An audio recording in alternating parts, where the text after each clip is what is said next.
नमो विष्णुपादाय कृष्णपृष्ठाय भूतले श्रीमते कृतदासधिकारीति नामिने। नमो विष्णुपादाय कृष्णपृष्ठाय भूतले श्रीमते भक्तिवेदान्त स्वामिनिति नामिने।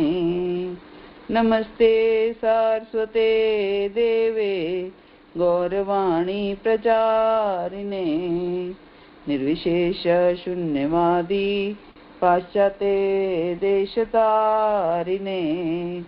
जय श्री कृष्ण चैतन्य प्रभु नित्यानंद श्री अद्वैत गदाधर श्रीवासादि गौर भक्त वृंद। हरे कृष्णा कृष्णा कृष्णा हरे हरे, हरे राम राम राम हरे हरे। जय श्री प्रपात की जय, गुरु महाराज की जय। ओम ज्ञानतिमिरान्धस्य ज्ञानाञ्जनशलाकया चक्षुर्मिलितं येन तस्मै श्री गुरुवे नमः। श्री चैतन्य मनोभीष्टं स्थापितं येन भूतले स्वयं रूप कदा मह्यं ददाति स्वपदान्तिकम्। वन्देऽहं श्रीगुरो श्रीयुत्पत्कमलं श्रीगुरून् वैष्णवांशं श्रीरूपं सागरजातं सगण रघुनाथान्वितं तं सजीवं साद्वैतं सावधूतं परिजन सहितं कृष्ण चैतन्य देवं श्री राधा कृष्ण पादान् सगण ललिता श्री विशाखान्वितांच। हे कृष्ण करुणा सिंधु दीनबंधो जगतपते गोपेश गोपिका कांत राधा का नमस्तुते। सप्त कांचन गौरांगी श्री राधे वृंदावनेश्वरी वृषभानुसुते देवी प्रणमामि हरिप्रिये। वाञ्छा कल्पतरुभ्यश्च कृपा सिन्धुभ्यैव च पतितानां पावनेभ्यो वैष्णवेभ्यो नमो नमः। जय श्री कृष्ण चैतन्य प्रभु नित्यानंद श्री अद्वैत गदाधर श्रीवासादि गौर भक्त वृंद। हरे कृष्णा कृष्णा कृष्णा हरे हरे, हरे राम राम राम हरे हरे। ओम नमो भगवते वासुदेवाय, ओम नमो भगवते वासुदेवाय, ओम नमो भगवते वासुदेवाय। नारायणं नमस्कृत्य नरं चैव नरोत्तमं देवीं सरस्वतीं व्यास ततो जयमुदीरयेत्। नश्चायेषु यदद्वेषु नित्यं भागवत सेवया भगवती उत्तम श्लोके भक्तिर्भवति नैष्ठिकी। ग्रंथ श्रीमद् भागवतम की जय।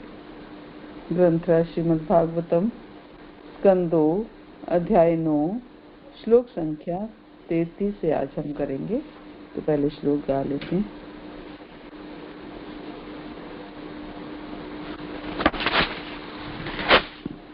अहमेवासमेवाग्रे नान्यद् यत् सत्परं पश्चादहं यदेतच्च यो वशीत्येत स्वसम्यहम्।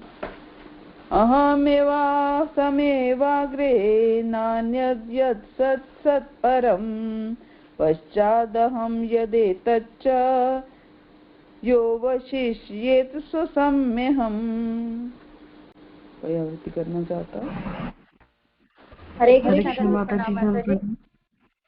हरे कृष्णा माता।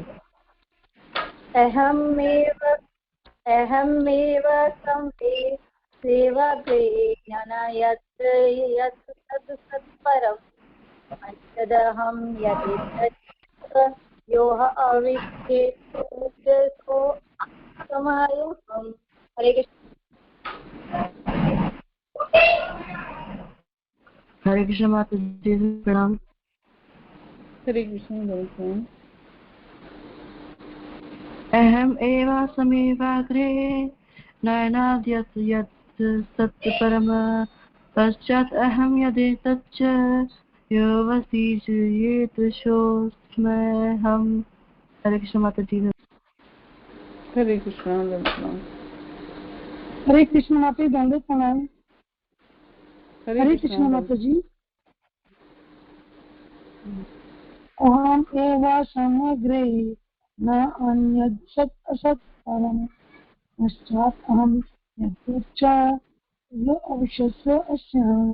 हरे कृष्ण माता जी, दंडवत प्रणाम। हरे कृष्णा प्रणाम माता जी। हरे कृष्ण माता जी, दंड प्रणाम। हरे कृष्णा प्रणाम माता जी। अहमेवास्मैवाग्रे नान्यद्यद् सत्सत्परं पश्चाद् अहं यत्तच्च यो वशिष्येत सोऽस्म्यहम्। हरे कृष्ण माता जी, दंडवत प्रणाम। हरे कृष्णा प्रणाम माता जी। हरे कृष्ण माता जी, प्रणाम। हरे कृष्णा प्रणाम माता जी। अहम् एवास्मैवाग्रे नान्यद् यत् सत्सत्परं पश्चात् अहं यदेतच्च यो अवशिष्येत सोऽस्म्यहम्। हरे कृष्ण माता जी, दंडवत प्रणाम। हरे कृष्णा प्रणाम माता जी। हरे कृष्ण माता जी, दंडवत प्रणाम। हरे कृष्णा प्रणाम माता जी। अहम एवासमेवाग्रे नान्यद् यत् सत्परम् पश्चात् अहं यदेतच्च यो वशिष्येत सोऽस्म्यहम्। हरे कृष्ण माता जी, दंडवत प्रणाम। हरे कृष्ण माता जी। हरे कृष्णा हरे कृष्ण प्रणाम माता जी। अहम् एवास्मैवाग्रे नान्यद् यत् सत्सत्परं पश्चात् अहं यदेतच्च वशिष्येत सोऽस्म्यहम्। हरे कृष्ण माता। हरे कृष्ण माता जी, दंड प्रणाम। हरे कृष्णा प्रणाम माता जी। अहम् एवाग्रे नान्यद् यत् सत्परं पश्चात् अहं यदेतच्च सोऽहं वशिष्येत सोऽस्म्यहम्। हरे कृष्ण माता जी, दंड प्रणाम। हरे कृष्णा प्रणाम माता जी। हरे कृष्ण माता जी, दंड प्रणाम। हरे कृष्णा प्रणाम माता जी।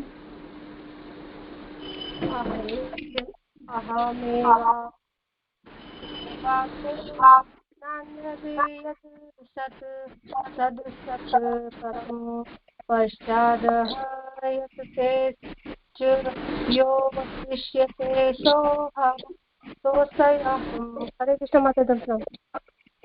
हरे कृष्णा प्रणाम माता जी। हरे कृष्ण माता जी, दंड प्रणाम। हरे कृष्णा प्रणाम माता जी। अहम् एवास्मैवाग्रे नान्यद् यत् सत्सत्परं पश्चात् अहं यदेतश्च यो वशिष्येत सोऽस्म्यहम्। हरे कृष्ण माता जी, दंड प्रणाम। हरे कृष्णा प्रणाम माता जी। हरे कृष्ण माता जी, दंडवत प्रणाम। हरे कृष्णा प्रणाम माता जी।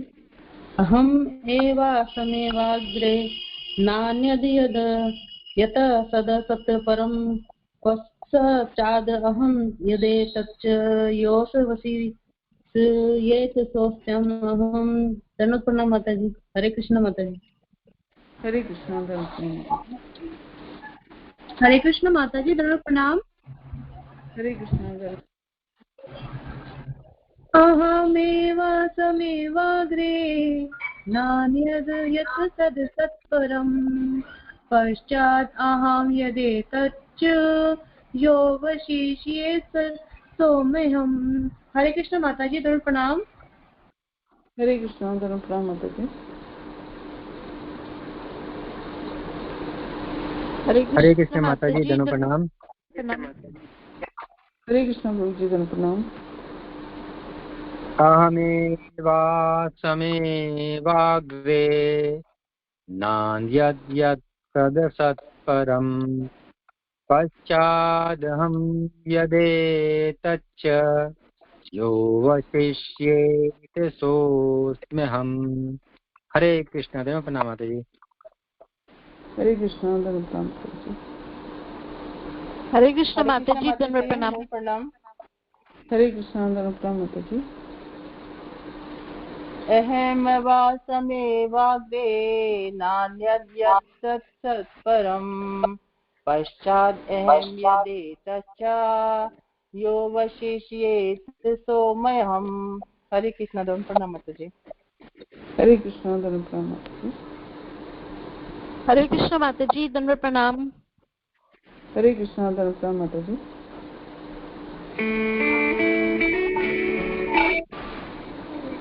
वाग्रे नान्यद् यत् तत्परम् पश्चादेतच्च यो अवशिष्येत् सोऽस्म्यहम्। हरे कृष्ण। हरे कृष्णा।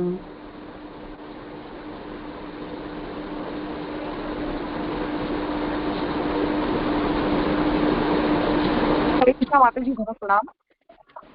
हरे कृष्णा, दंडवत प्रणाम माता जी। अहमेवासमेवाग्रे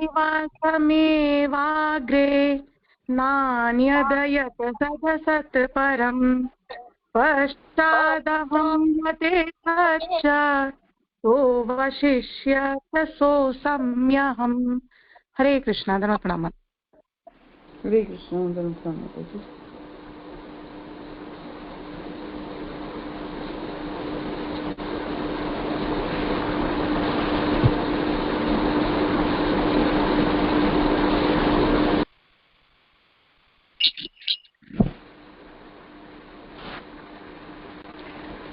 भावार्थ और तात्पर्य श्री प्रभुपाद द्वारा। श्री प्रभुपाद की जय। गुरु महाराज की जय।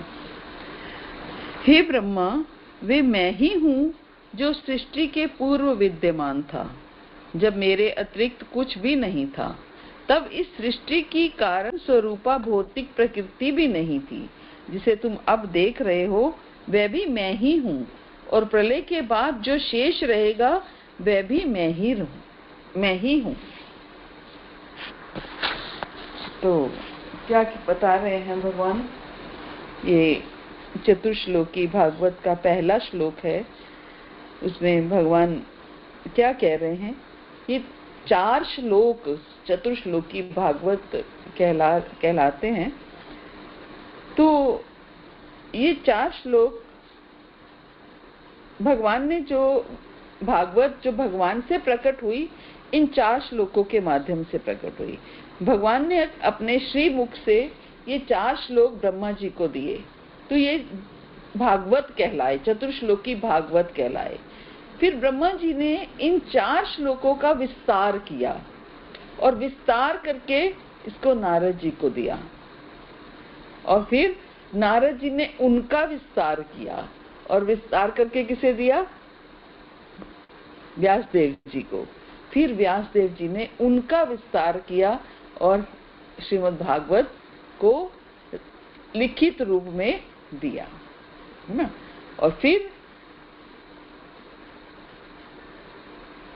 वही भागवत व्यासदेव जी ने अपने पुत्र सुखदेव गोस्वामी को सुनाई, और सुखदेव गोस्वामी के माध्यम से परीक्षित महाराज और सूत गोस्वामी ने सुनी, और फिर वही भागवत हम तक पहुंची, है ना। जो व्यासदेव जी ने लिखी वो बहुत विशाल थी, 1 लाख के करीब श्लोक थे, लेकिन उन्होंने जब सुखदेव गोस्वामी को भागवत सुनाई तो वो श्रुति रूप में थी। फिर सुखदेव गोस्वामी ने वो भागवत आगे सुनाई और फिर वो उस भागवत को लिखा गया। तो जो हम तक जो भागवत पहुंची वो सुखदेव गोस्वामी द्वारा कही हुई भागवत है। तो एक्चुअल ये भागवत कहाँ से शुरुआत हुई? इन चतुर्श्लोकी भागवत से शुरुआत हुई, जो कि भगवान ने अपने मुख से ब्रह्मा जी को दिए। तो क्या कह रहे हैं भगवान? इन 4 श्लोकों में एक तरह से भगवान संबंध, अभिधेय और प्रयोजन, ये इस चीज को समझा रहे हैं। संबंध मीन्स भगवान के साथ भगवान का और जीव का क्या संबंध है, हमारा भगवान के साथ क्या संबंध है। भगवान कौन है? मैं कौन हूँ, भगवान कौन है और मेरा भगवान के साथ क्या नित्य संबंध है। और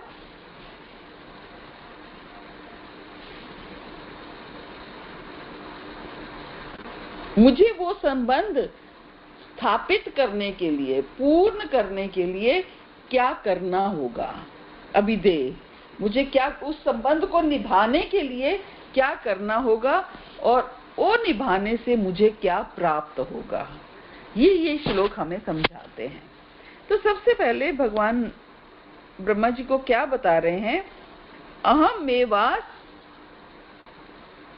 एव अग्नि, अर्थात हे ब्रह्मा, वे मैं ही हूँ जो सृष्टि के पूर्व विद्यमान था।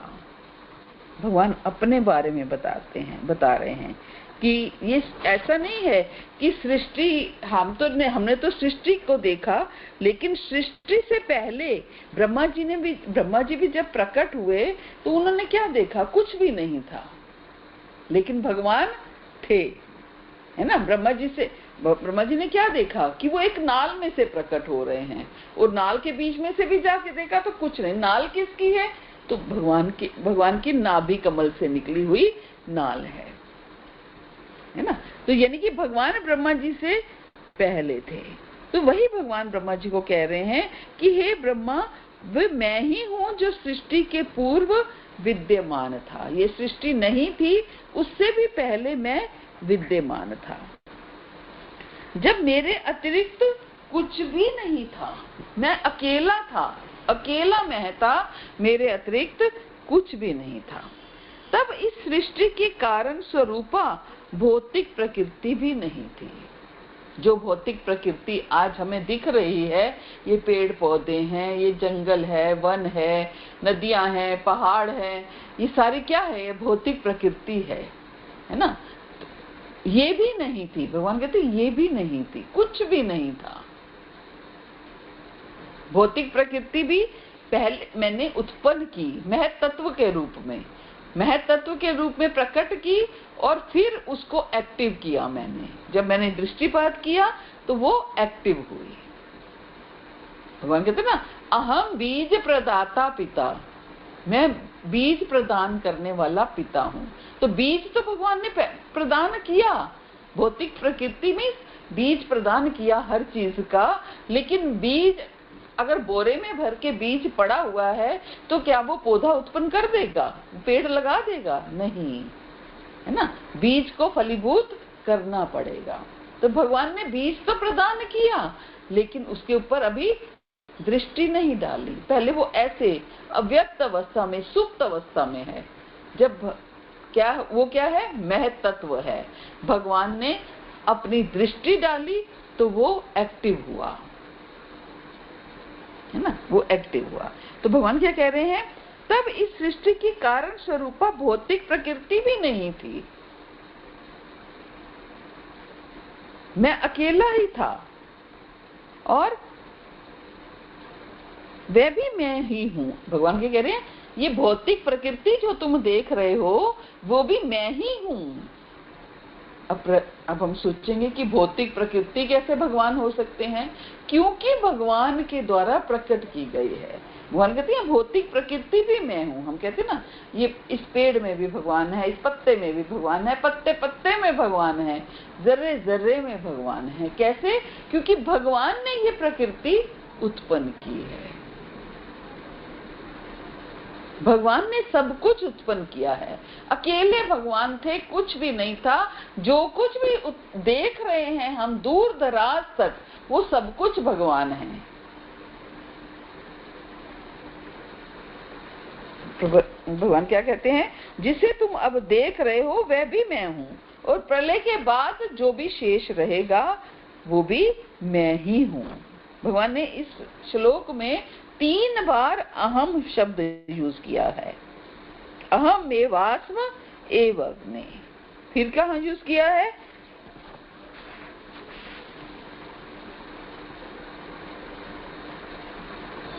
पश्चात अहम यदे तच्च, पश्चात अहम यदे तच्च। फिर अवशिष्येत स अस्मि अहम, तो 3 बार भगवान ने मैं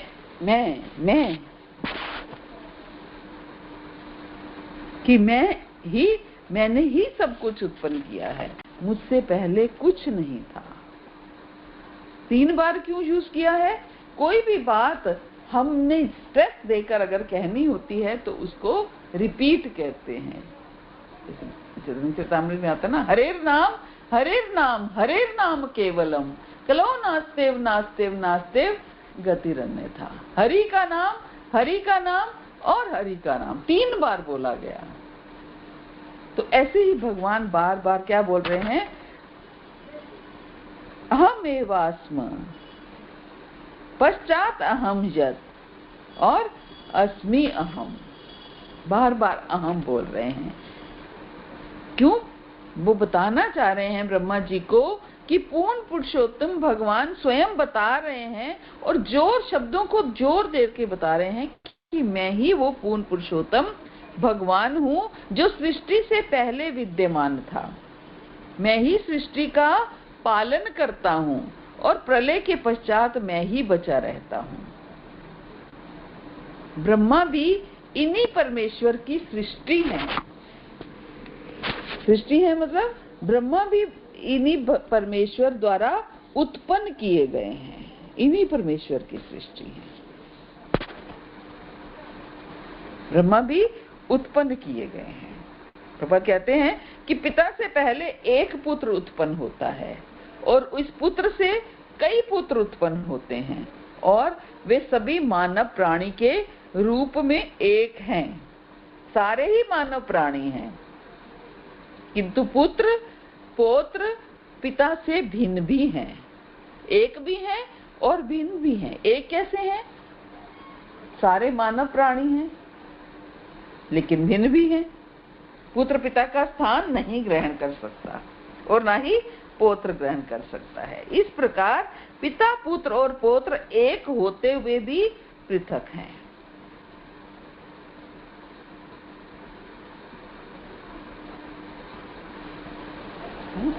एक होते हुए भी पृथक हैं। भगवान भगवद गीता में कहते हैं ना 9वें अध्याय में,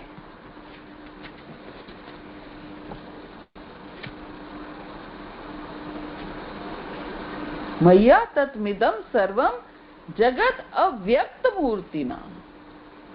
जगत अव्यक्त मूर्तिना, ये संपूर्ण जगत मेरे अव्यक्त रूप द्वारा व्याप्त है। अव्यक्त रूप द्वारा मीन्स मैं व्यक्त नहीं होता हूं, मैं दिखता नहीं हूं, लेकिन हूं मैं ही।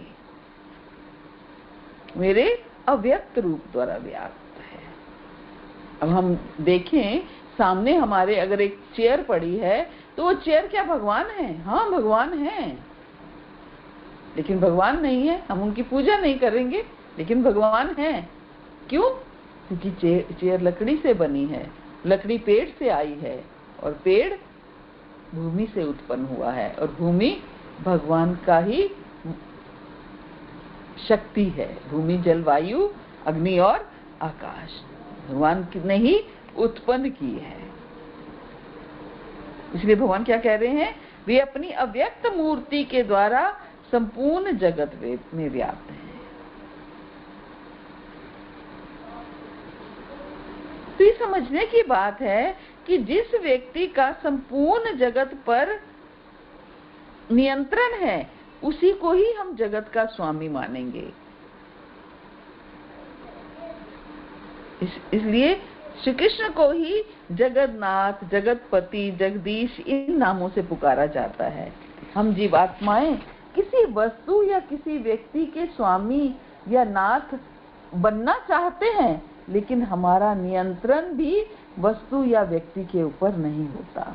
तो ऐसी स्थिति में हम केवल सपना ही देख सकते हैं कि हमें किसी वस्तु या व्यक्ति के ऊपर अधिकार प्राप्त हो गया है।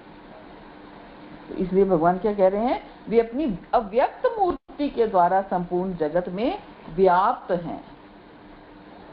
अव्यक्त मूर्ति के द्वारा हैं भी लेकिन दिखेंगे नहीं। इसका अर्थ है कि श्री कृष्ण ने अपना विस्तार इतने छोटे रूप में किया है कि वो प्रत्येक परमाणु के अंदर स्थित हैं। इतने छोटे रूप में विस्तार किया है कि वो हर परमाणु में स्थित है।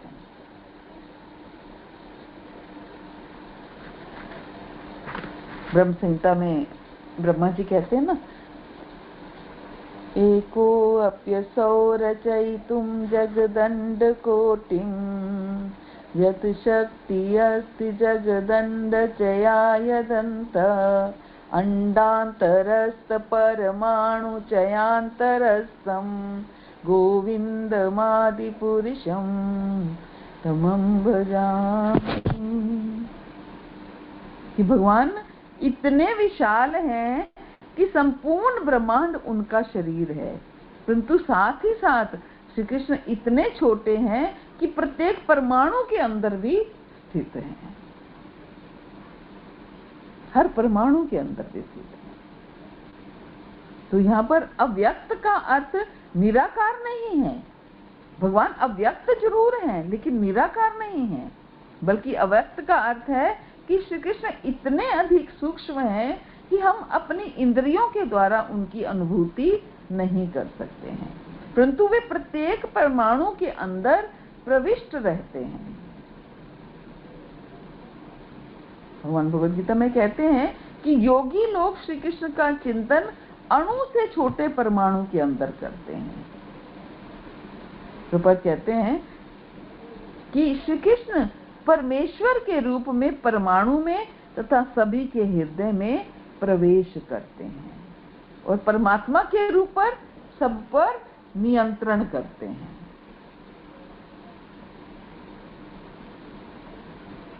कौरवों की सभा में दुशासन जब द्रौपदी का चीरहरण कर रहा था, तो जिस समय द्रौपदी ने श्री कृष्ण को पुकारा, उस समय श्री कृष्ण अपनी शैया और आसन छोड़कर दौड़ते चले गए। तो भगवान ने क्या किया? अव्यक्त रूप से द्रौपदी की साड़ी में प्रवेश कर किया। द्रौपदी के वस्त्रों में भगवान ने अव्यक्त रूप में प्रवेश किया। उस समय दुशासन द्रौपदी के शरीर से जितने वस्त्र उतारता था, उसी तरह और साड़ी उसकी बढ़ती चली जाती थी। तो इससे पता चलता है कि भगवान प्रत्येक परमाणु में स्थित हैं। इसलिए उन परमाणुओं से ही कई वस्त्र उसी तरह बनने लगे।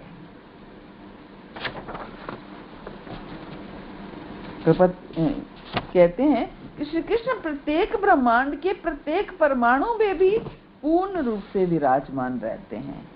सबके स्वामी श्री कृष्ण इस प्रकार की सर्वव्यापकता उनका एक ऐश्वर्य है। सर्वव्यापकता मीन्स हर चीज में वो व्यापक हैं, हर चीज में हैं। बस हमें देखना आना चाहिए, हम देख पाए उनको, हम समझ पाए उनको। सूझ वाली आंख होनी चाहिए।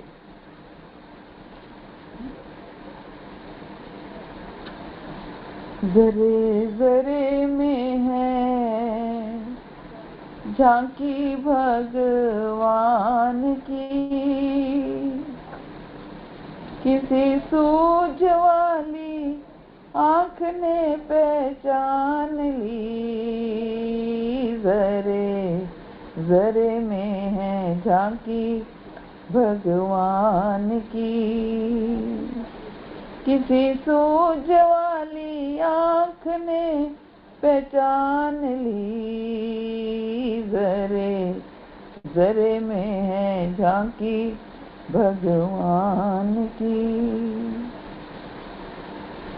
नामदेव ने पकाई रोटी, कुत्ते ने उठाई, पीछे घी का कटोरा लिए जा रहे।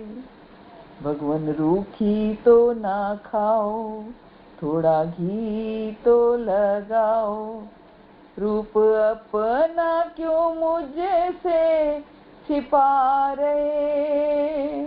तेरा मेरा एक नूर फिर काहे को हुजूर तूने शक्ल बनाई है शवान की, मुझे ओढ़नी ओढ़ा दी इंसान की।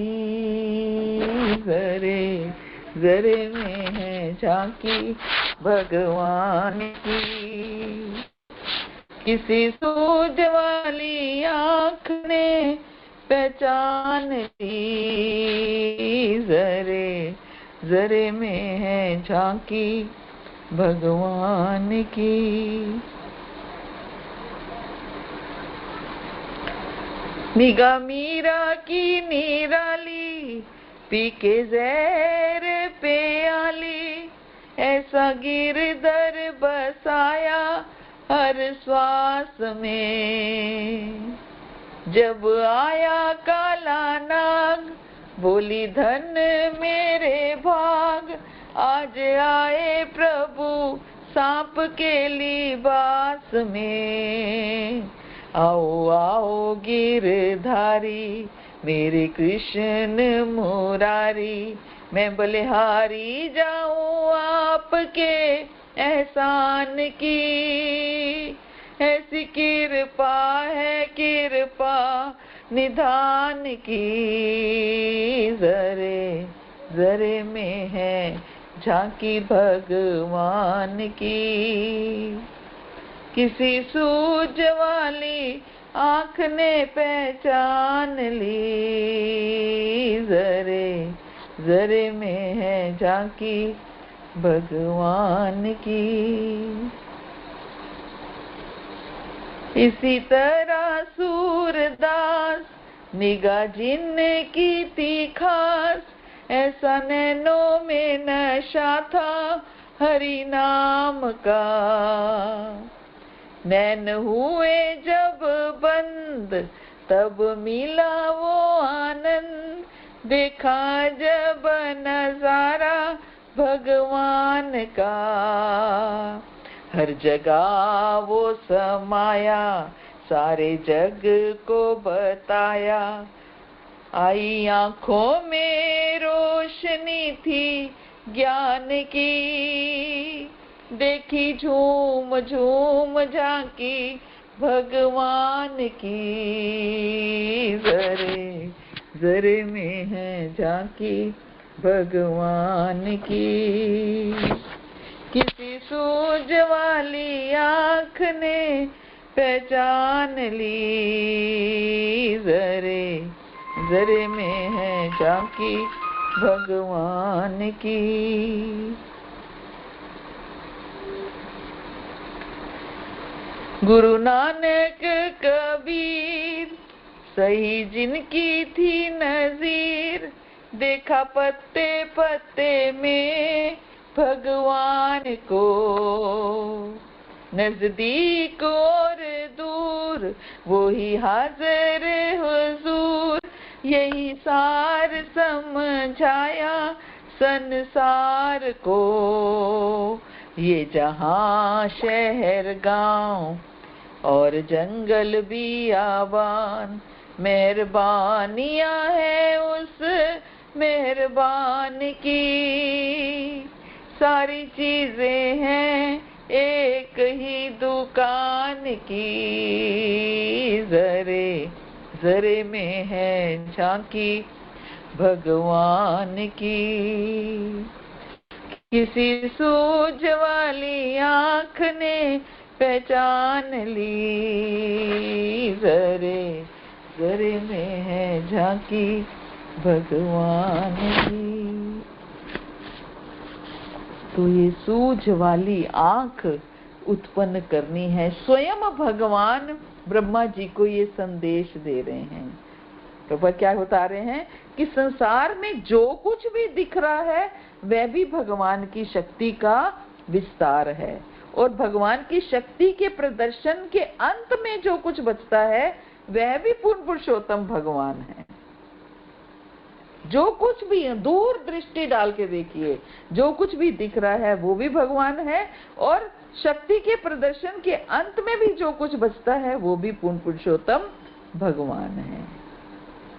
वासुदेवो व इदम अग्र आसीन न ब्रह्मा न च शंकर एको नारायण आसीन न ब्रह्म निशाना।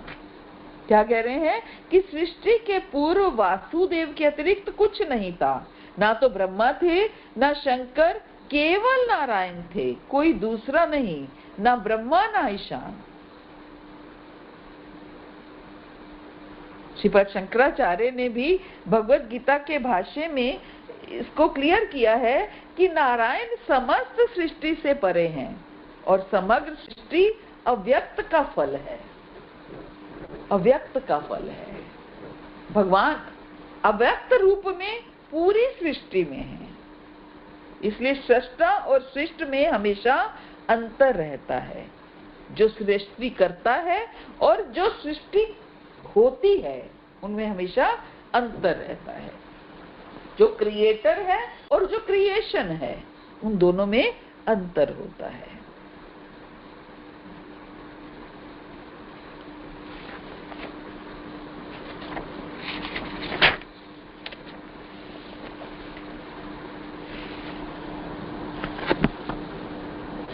भगवान भगवद गीता में कहते हैं भूत भिन्न न च भूतस्थो ममात्मा भूत भावना। हालांकि मैं समस्त जीवों का पालक हूँ और सर्वत्र व्याप्त हूँ, लेकिन मैं इस विराट अभिव्यक्ति का अंश नहीं हूँ।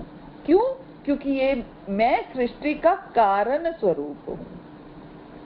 क्या कह रहे हैं? न च मतस्थानी भूतानी पश्ये मैं योगमेश्वरम, अर्थात मुझ में समस्त प्राणी नहीं है। पिछले श्लोक में भगवान ने क्या कहा था कि सभी प्राणी मुझ में व्याप्त हैं। अब क्या कह रहे हैं? मुझ में समस्त प्राणी नहीं है। तो इस बात को हम इस तरीके से समझ सकते हैं कि प्रभुपाद जैसे कहते हैं कि उनमें समस्त प्राणी स्थित नहीं है। इसका अर्थ है कि भगवान के रूप में श्री कृष्ण के ऊपर कोई भार नहीं है। प्रभुपाद कह रहे हैं कि भगवान का कहना है कि सब कुछ उन्हीं पर आश्रित है। मतस्थानी सर्वभूतानि, भगवान इस भौतिक जगत के पालन करता है और निर्वाह के लिए प्रत्यक्ष रूप से उत्तरदायी नहीं है, वो डायरेक्टली नहीं करते हैं। कभी कभी हम एटलस में, प्रभुपाद बताते हैं कि हम एटलस में देखते हैं कि एक रोमन देवता जो अपने कंधों पर गोला उठाए देखते हैं, तो ये बड़ा थका लगता है। तो इस विशाल पृथ्वी लोक को धारण किए रहता है वो। तो हमें इस तरीके का सोचना नहीं है कि भगवान के कंधों पर बहुत बोझ है पूरी पृथ्वी का। हमें किसी ऐसे चित्र को मन में नहीं लाना है जिससे भगवान इस सृजित ब्रह्मांड को धारण किए हुए हैं। हम अगर कहें कि भगवान से ही सब कुछ है, तो भगवान के ऊपर कोई बोझ नहीं है। उनका कहना है कि हालांकि सारी वस्तुएं उन पर टिकी हैं, लेकिन वो फिर भी पृथक रहते हैं, अलग रहते हैं। इसका अर्थ ये भी है कि समस्त प्राणियों का भार श्री कृष्ण के विराट रूप में नहीं के बराबर है। समस्त प्राणियों का भार भगवान के विराट रूप में नहीं के बराबर है।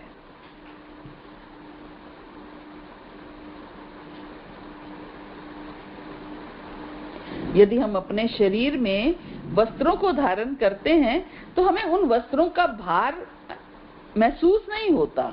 हम कहते हैं कि हमारे शरीर पर वस्त्रों का कोई भार नहीं है। उसी प्रकार श्री कृष्ण कह रहे हैं कि हालांकि उनके विराट रूप में समस्त प्राणियों की स्थिति है, समस्त प्राणी समाये हुए हैं, लेकिन इससे वो अपने विराट रूप में किसी प्रकार का भार अनुभव नहीं करते हैं। उन्हें ऐसा लगता है कि मानो उनके विराट रूप में समस्त प्राणी नहीं है। भागवत में वर्णन आता है 5वें स्कंद में कि पृथ्वी शेष जी के 1000 फणों में से किसी एक फण पर सरसों के दाने के समान इस तरह रुकी हुई है कि उन्हें ये पता भी नहीं चलता कि पृथ्वी उनके कौन से फण पर है। सोचिए, पृथ्वी शेष ना के 1000 फणों में से किसी एक फण पर सरसों के दाने के समान इस तरह से खड़ी है जैसे एक सरसों का दाना हो। उसे पता भी नहीं चलता कि वो कौन से फण पर है। आप सोचिए, यदि हमारे सिर पर सरसों का एक दाना पड़ा हो तो हमें पता भी नहीं चलेगा कि हमारे सिर पर सरसों का दाना है। उसी प्रकार शेष जी के हजारों फणों में से किसी एक फण पर पृथ्वी इस प्रकार स्थित है कि उन्हें पृथ्वी के भार का पता नहीं चलता। उन्हें ऐसा लगता है मानो उनके फण पर पृथ्वी है ही नहीं।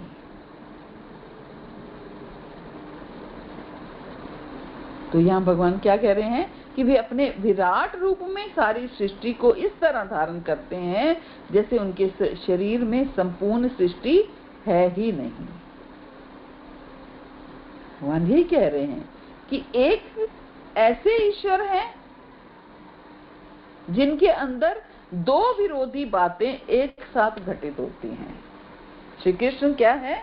एक ऐसे ईश्वर हैं जिनके अंदर दो विरोधी बातें हैं। पहला विरोधाभास तो ये है कि हालांकि वो परमात्मा के रूप में हर प्राणी के हृदय में विराजमान है, लेकिन वो भगवान के रूप में केवल अपने भक्तों के साथ ही लीलाएं करते हैं। परमात्मा रूप में हर प्राणी के हृदय में है, लेकिन भगवान के रूप में केवल अपने भक्तों के साथ लीलाएं करते हैं। और दूसरा विरोधाभास ये है कि वो अपने विराट रूप के द्वारा सारी सृष्टि को धारण करते हैं, लेकिन भगवान के रूप में उन पर कोई भार नहीं है। क्यों? जैसे हमने अभी कल परसों स्टोरी चर्चा की ना, वो बच्ची अपने भाई को उठाकर लड़की लेके जा रही है, तो साधु बाबा कहते हैं तुम इतना 5-6 साल का बच्चा है, इतना वजन है, तुम थक नहीं रही हो?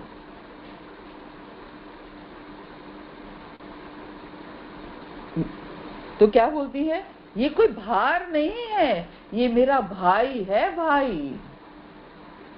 तो भगवान के ऊपर जब वो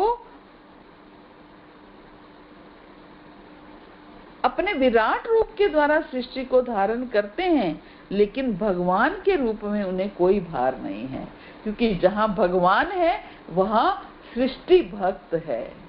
भगवान का भक्त के साथ प्रेम है, अर्थात वे सृष्टि को धारण नहीं करते, वे केवल अपने भक्तों के साथ लीलाएं करते हैं। इसका अर्थ क्या है? यदि हम, तो इससे ये पता चलता है कि हम भगवान की अगर सेवा करते हैं तो संपूर्ण सृष्टि की सेवा हो जाती है, पूरी सृष्टि की सेवा हो जाती है। हमें किसी अन्य की अलग से सेवा करने की आवश्यकता नहीं है। और फिर आश्चर्य ये है कि श्री कृष्ण सब प्राणियों के अंदर विराजमान है, परंतु फिर भी वो सब प्राणियों के अंदर नहीं है। सब प्राणियों के अंदर विराजमान भी है और लेकिन सब प्राणियों के अंदर नहीं है। इसका अर्थ है कि यदि हमारे ऊपर श्री कृष्ण प्रसन्न हो जाते हैं तो हमारे ऊपर संपूर्ण प्राणी संपन्न होते हैं, सब प्राणी प्रसन्न हो जाते हैं। अगर कृष्ण प्रसन्न हो जाते हैं तो सभी प्राणी प्रसन्न हो जाते हैं। हमें अलग से किसी प्राणी को प्रसन्न करने की आवश्यकता नहीं है।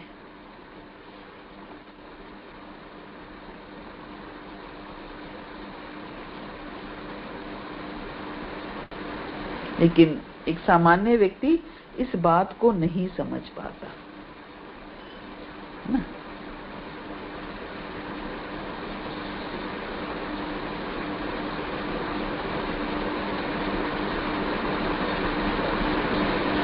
और भगवान सब प्राणियों का पालन करते हुए भी उससे आसक्त नहीं होते।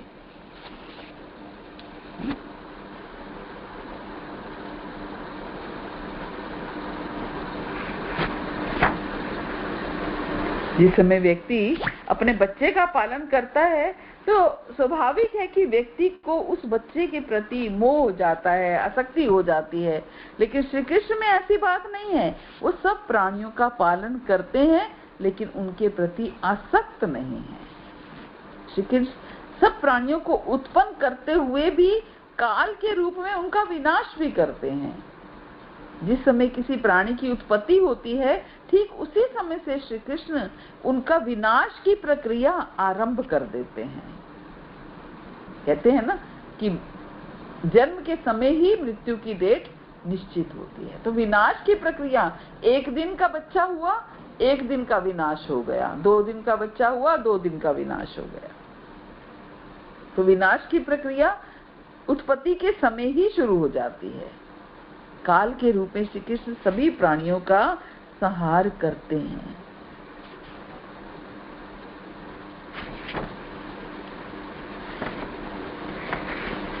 तो इस तरीके से हमें यही समझना है कि भगवान क्या है, सर्वत्र हैं, हर स्थान पर हैं, जरे जरे में हैं।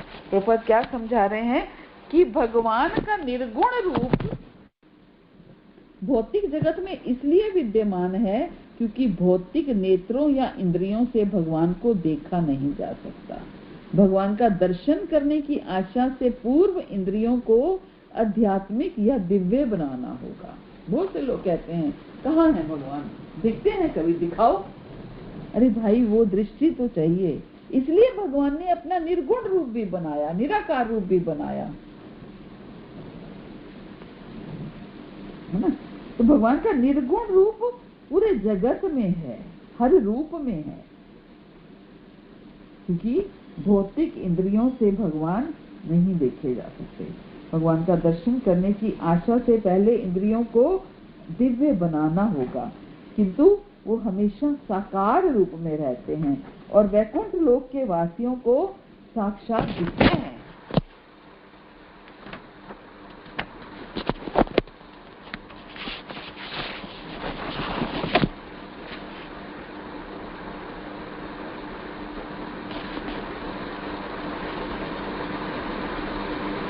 इसलिए भगवान क्या कहते हैं कि मैं ही इस निराकार ब्रह्म का आश्रय हूं। मैं ही इस निराकार ब्रह्म का आश्रय हूं। भगवान 14वें अध्याय में कहते हैं कि मैं ही इस निराकार ब्रह्म का आश्रय हूं जो अमतर्य, अविनाशी और शाश्वत है। ब्राह्मण ही प्रतिष्ठा हम, अर्थात मैं ब्रह्म का आश्रय हूं। जो व्यक्ति भगवान की अनन्य भक्ति के द्वारा सेवा करता है वो ब्रह्मभूत अवस्था प्राप्त कर लेता है। और भगवान क्या बता रहे हैं कि ब्रह्मभूत अवस्था प्राप्त करके वो व्यक्ति पूरी तरह से भगवान की, श्री कृष्ण की सेवा से ही बंध जाता है। क्यों? क्योंकि श्री कृष्ण ही ब्रह्म के आश्रय हैं। भगवान 18वें अध्याय में कहते हैं ना, ब्रह्मभूत अवस्था प्राप्त करनी। ब्रह्मभूत प्रसन्नात्मा न शोचती न कांक्षती। ब्रह्मभूत अवस्था प्राप्त करके व्यक्ति प्रसन्न हो जाता है। वह किसी प्रकार का शोक और आकांक्षा नहीं करता, वो सभी प्राणियों के प्रति समान हो जाता है। तो इस प्रकार वह श्री कृष्ण की पराभक्ति प्राप्त करता है। यदि इस बात को सरल तरीके से कहा जाए तो हम कह सकते हैं कि जिस समय व्यक्ति ब्रह्मभूत अवस्था प्राप्त कर लेता है उस समय व्यक्ति श्री कृष्ण की ही सेवा में लग जाता है। क्यों? क्योंकि श्री कृष्ण ही ब्रह्म के आश्रय हैं। उस ब्रह्म को प्रतिष्ठा अर्थात पूर्णता तभी प्राप्त होती है जिस समय वह श्री कृष्ण की सेवा करता है।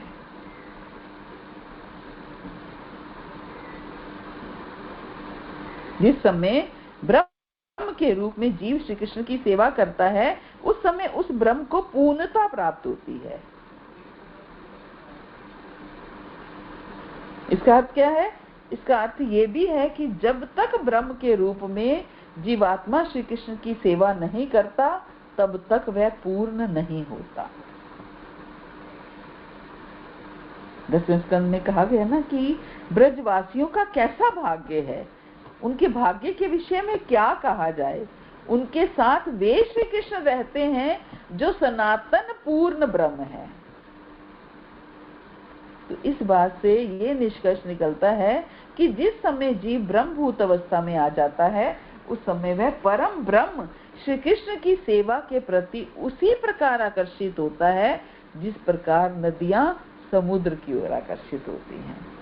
जिस प्रकार नदियों की एकमात्र गति गंतव्य समुद्र है, उसी प्रकार ब्रह्मभूत व्यक्तियों की गति श्री कृष्ण है। जिस प्रकार नदियों को पूर्ण विश्राम तभी मिलता है जब वो समुद्र में समा जाती हैं, समुद्र का आश्रय प्राप्त करती हैं, उसी प्रकार ब्रह्मभूत व्यक्तियों को तभी संतुष्टि प्राप्त होती है जिस समय वो श्री कृष्ण की सेवा करते हैं। जिस समय जीव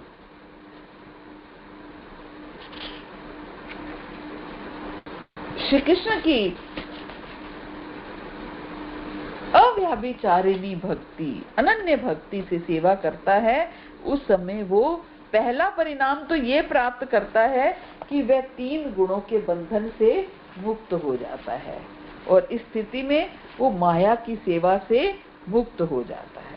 अब ऐसी स्थिति में रहते हुए उसे दूसरा परिणाम भी प्राप्त होता है, वो ये है कि वो अपनी पहचान ब्रह्म से करने लगता है, और जब अपनी पहचान शरीर से ना करके ब्रह्म से करता है, अर्थात वो अब समझ लेता है कि वो अनित्य शरीर नहीं है बल्कि एक नित्य और चेतन वस्तु है। तो बता रहे हैं नित्यो नित्यानाम चेतन चेतना नाम, इसी को ब्रह्मभूत अवस्था कहते हैं।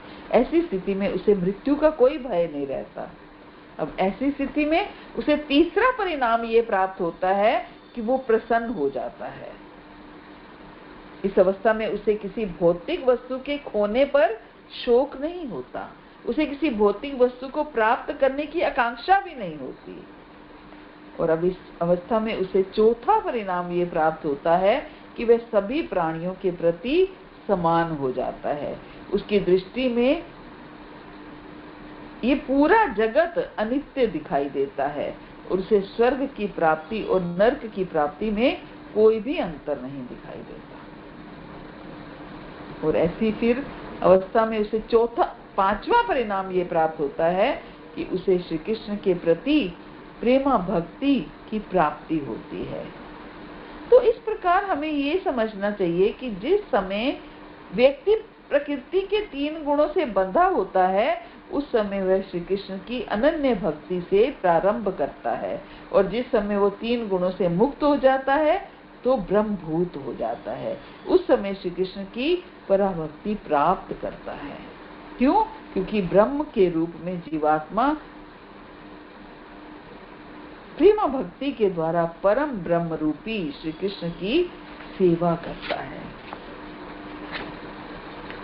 तो निष्कर्ष क्या है? निष्कर्ष यही है कि भगवान यही कह रहे हैं कि सब कुछ मैं हूँ।